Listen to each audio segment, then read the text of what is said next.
Hi there, and welcome to the Ultimate Music Teachers live show. We're giving you some love today. Thanks, Joanne. I'm your host, Gloria St. Germain, and joining me today, as always, is the wonderful Joanne Barker.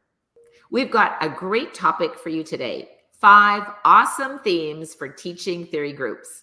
And we're so excited to share some super fun and creative ideas for teaching groups today. So are you ready to have some fun, Joanne?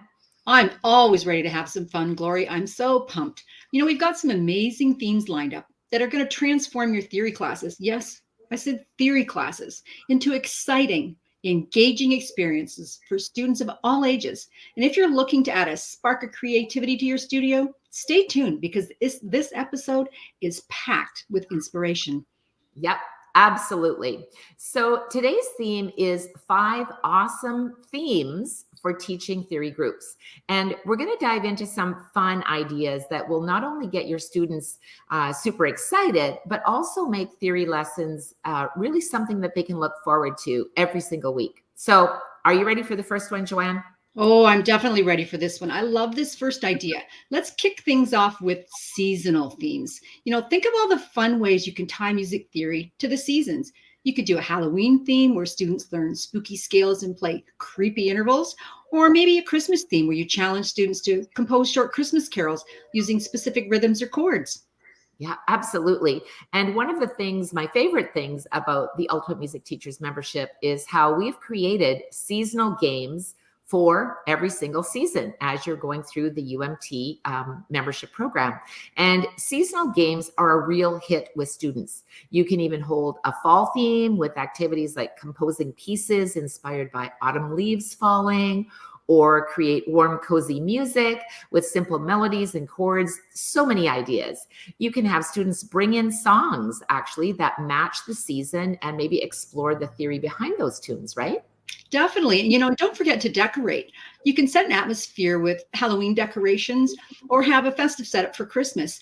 And it makes the lesson space feel, kind of more special. And the students really love it. And it's kind of inspiring too, right? Plus, it's a great way to integrate music theory with imagination. One thing I used to like to do is I would get those little cards from the teacher supply store that were shaped like a leaf. And to teach the scale, I put the letters on it and then threw them on the floor and had them put them in order. And that's how the leaves were falling down, right? And it was one interesting and different way to let them discover things instead of us always telling them, and it tied into the season, right? So they can explore different moods and colors and rhythms all tied to the season and just make it more interesting and more relevant. Absolutely. And I love how you've created so many of those seasonal activities, including the Christmas cards. So all of these are inside your Ultimate Music Teachers membership. So make sure to check them out and use them with your students because they're there for you. So thanks for doing that, Joanne. Welcome. Whether we think it's, spring or summer or the holiday season, seasonal themes are a fantastic way to keep your students engaged. So try adding, a little surprise element, like awarding maybe the best spooky song or the best winter melody, whatever that might be. And I think it's a lot of fun. So now our next one, who doesn't love a great recital? This brings us to our second theme, which is recital themes. Now, recitals are a perfect opportunity to create memorable experiences while teaching theory. So one idea might be, how about a composer recital, where students can choose composers like Bach or Beethoven and the Boys, or even modern composers and explore their music theory in class, right? Yeah, that's a great idea. Or you could take it, even another idea would be like show tunes or jazz or pop or classics, for example, like, a jazz recital might focus on improvisation and jazz scales. That would be really fun and really different for the audience too, right? You could even have a theory lesson on chord progressions in jazz and then have a performance where students apply what they've learned. And remember, a recital doesn't have to be a big gig that you rent a huge place and have catered. It can be a small gathering in your studio with your students, like more like a master class, right? But just something to encourage and inspire students and something just a little different to keep them engaged. It's fun, it's educational, and students love feeling like pros when they're performing. Absolutely. And we could almost go one step further and they could compose their own music and have a personal composer's recital. So I love that. I love the variety that you can offer.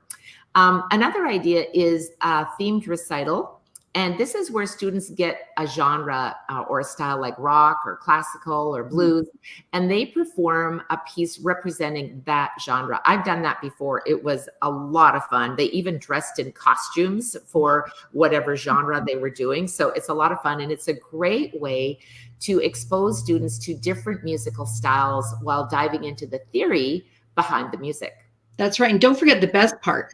Preparing those students for recitals and performances helps them with exam readiness and their stage presence and building confidence. And it's not just about playing piano or playing an instrument or singing. It's about life. We need that confidence when we go out into the world. And that just gives students the opportunity to experience maybe being a little nervous and how they can deal with that and how we can help and teach them and coach them, because we are their coaches, coach them through that feeling and that experience, because that might be the first time they get up in front of a crowd. And we all know how important it is to learn how to keep composed in front of people.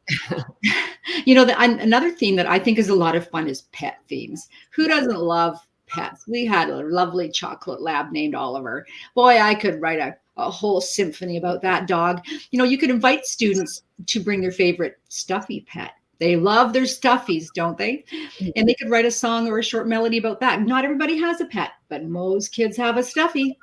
Absolutely. I know I've written quite a few songs about pets. And I remember one young student, she said, I see all these songs, but like, I need a song about a dog, and so I said, I'm going to write you a song about a little dog. And I think it's really fun when they get to bring their pets or their stuffies. So I think it's such a creative way to tie music theory into storytelling too. So, you have students use their rhythmic patterns that match how their pet would move, right? Or compose melodies that reflect maybe their pet's personality, whether they're playful, whether they're, sleepy all the time, or they're a little bit mischievous. You can even add music theory challenges like, specific intervals or scales in their compositions. Lots of ideas. Such great ideas. And what's really fun is that this theme kind of creates an emotional connection for students.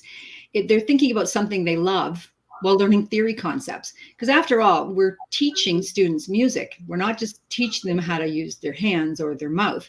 So we want them to, learn to analyze pieces and to analyze famous pieces that kind of evoke animals too. You could do sing songs, the Carnival of the Animals, or, there's just Google it, like songs with animal topics. There must be lots and lots and lots of them out there.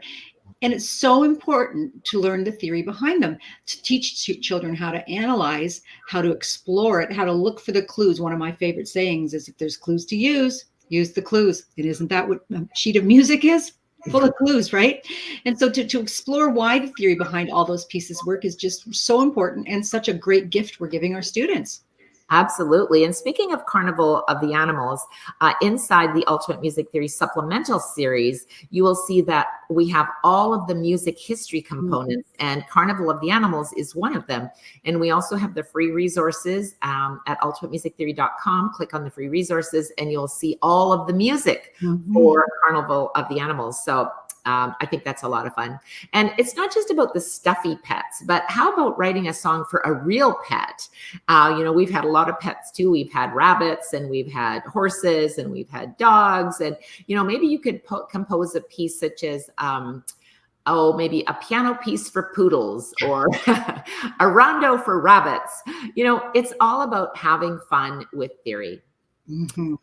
So moving along to theme number 4, let's talk about prep themes. So whether it's prepping for recitals or exams, or even for a party, if you're going to be performing, this is a brilliant way to integrate theory into something that students are already preparing for. Exactly. It's so practical. If your students have an upcoming recital, you can use the weeks leading up to kind of focus on the theory behind their performance pieces. And what about a prep for exams? You can create a mini theory boot camp leading up to their theory exams to reinforce the key concepts. And you can use games and quizzes and practice tests. And I think for something really fun, try a prep for a parties theme. You can create music theory party games. And of course, we have tons of those inside the Ultimate Music Teachers membership. So simply check that out.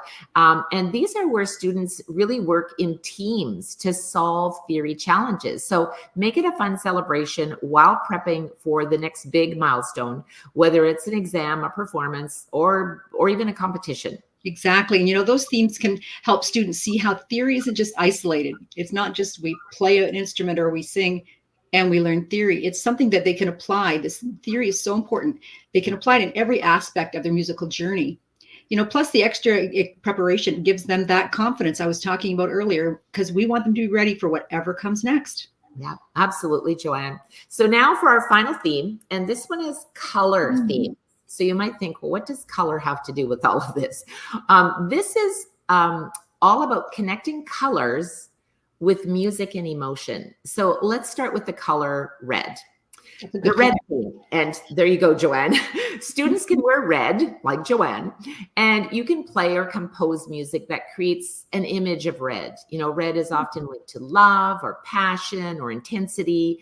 So it's a perfect theme to explore dynamic musical expression. Yeah, and then another one would be the green one. What just popped in my mind is it's not that easy being green. Think about Kermit the Frog and what he says in that piece of music. That's actually a fabulous piece to explore for the words too, because what does that all mean? Look up that song. It's a great song by Kermit. Green can evoke feelings of the outdoors, nature, or even something fresh like mint flavored ice cream, right? Like green is the color of spring, and the words in that song really, really tie in beautifully to providing students with an opportunity to really think about what green sounds like. You can challenge students to play or find pieces or even compose pieces with these qualities. So maybe focusing on smooth flowing rhythms or a fresh chord progressions like jazz or pop would be a lot of fun. Yeah, absolutely they would. Or you could do like a whole rainbow of colors. You could do blue theme for calming music, and you could do yellow theme for happy, energetic pieces, and so on. So ask your students to analyze why certain pieces evoke these feelings and what colors maybe come to mind and what the theory is behind it. So are they using major chords or minor chords? What rhythms do they want to create? Is it happy? Is it peaceful? What does it feel like for them? Colors are beautiful. Exactly. This theme taps into their creativity and lets them see music through maybe a whole new lens, a colored lens. They'll remember their theory lessons because of the connection to something fun and memorable. Yeah, it's really sweet. So that wraps it up.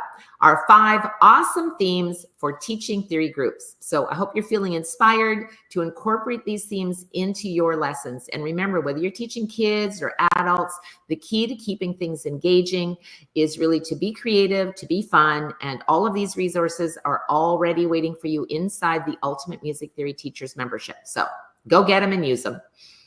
Absolutely. They're all there for you. And remember, you don't have to do it all alone. If you're looking for the resources, the support, or the inspiration, we invite you to join us inside the Ultimate Music Theory Teachers membership at teachumt.com. This is where you can learn, plan, teach, and grow your music teaching business for productivity and profitability.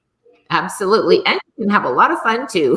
So yes, inside the UMT membership, you'll have access to the courses, the community, and the coaching, and everything that you need to succeed in your music teaching business. So whether you're just starting out or you're looking to grow your music teaching business, we're here to help you every step of the way. So don't wait. You can get started today by heading over to teachumt.com. Remember, you don't have to do it all alone. We've got a community of teachers just like you, ready to support each other.